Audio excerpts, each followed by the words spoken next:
Look, it's a foregone conclusion that Juventus are going to win yet another Scudetto. It's as obvious as the sky is blue. It's obvious as, well, not as obvious as getting up in the morning, but still, it's kind of a given from the perspective of Italian football. But the behaviors and the reactions that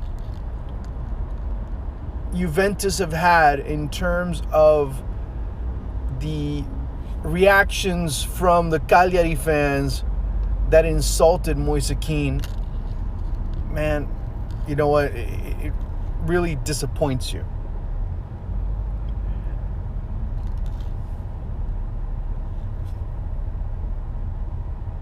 Kean really didn't do anything as an act of provocation. I think that's where Italian football, Leo Bonucci, Max Allegri, the FIGC, and Italian society in general are confusing the two things. Or look at just the term provocation as an easy way out to prevent these conversations from being had. Mind you, Italian football hasn't been on board or really look to kick racism out of football. Racism's really not at the top of, or the eradication of racism has really not been at the top of the list of priorities of Italian football. And social issues really have not been at the very top or near the top of the list of priorities for Juventus either. It's not a club that has really been known for their social work and the prioritization of it.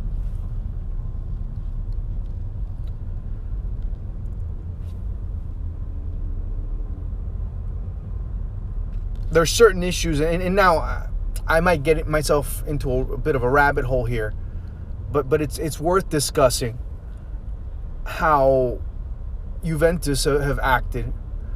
You know, for Leo Bonucci to blame, it's the equivalent of good people on both sides in terms of the racism argument, in terms of the topics of this ilk that really, in order to be a cop-out, you end up blaming the victim as well. They're on the same level of victimhood as the person that attacked them. It's an easy way out, let's be honest. And for Leo Bonucci to do that just really set the tone as far as that. I saw people saying, well, Juventus need to make... They made a statement.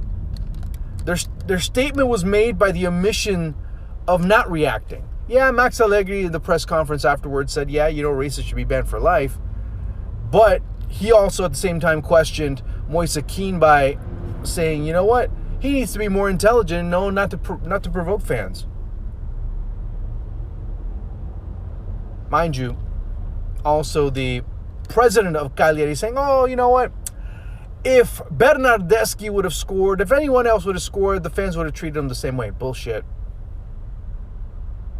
I don't think fans would have been making monkey noises if Bernardeschi or Cristiano Ronaldo or Bonucci or whoever else it would have been that scored on that day, on that particular moment, or in that particular moment, would have been treated the exact same way. I think that's the biggest fault of Italian football, the denial that there is a problem, the denial that it is a problem.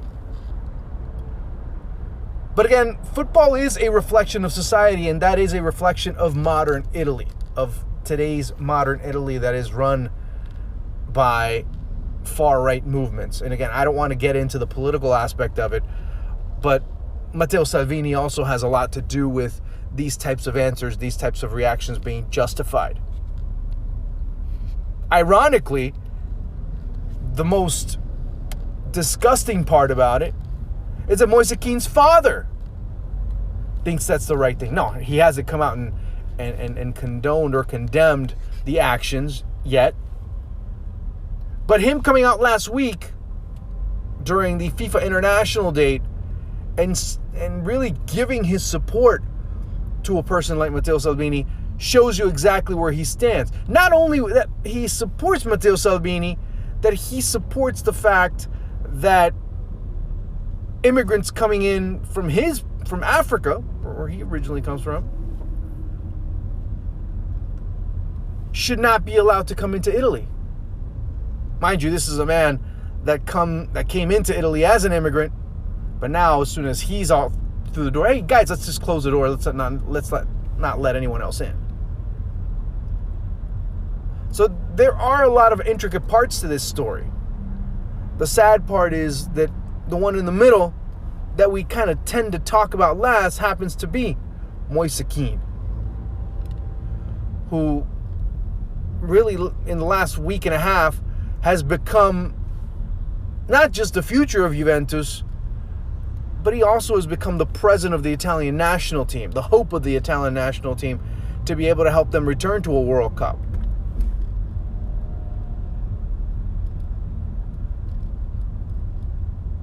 A kid that, just started as a teenager a few years ago, now really maturing or having to mature because of the realities that he has to face, while he's bashed and he's insulted and he's thrown racial epithets at. Here's monkey chants. Here's all types of insults from the same people he's trying to help qualify to a World Cup.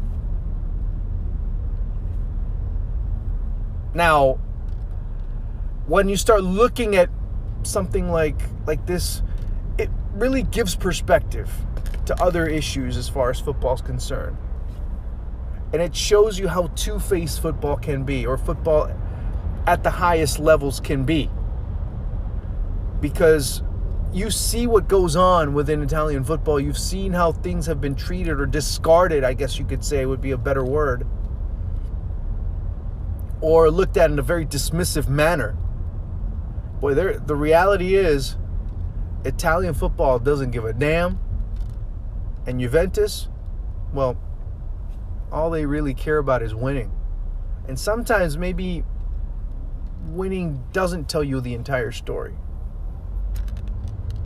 The way they've treated all other types of scandals that have surrounded Juventus this season, and the way they've treated it by kind of redirecting it in opposite manners, in opposite directions, in different ways, by condoning the people that have actually done the attacking, all in the name of being able to turn in a profit, all in the name of saying, hey, you know what? We'll let our players get insulted, but at the end of the day, we have the 3 points. And to them, they think that's the ultimate prize. And maybe they are right to a certain extent, but at what cost did they just get those 3 points? We'll see how much damage really was done to Moise Kean. I hope not much. I hope none, to be honest with you. I hope he's able to come through and be able to become a stronger, better person. But at the same time, he must feel like one of the loneliest people in the world right now.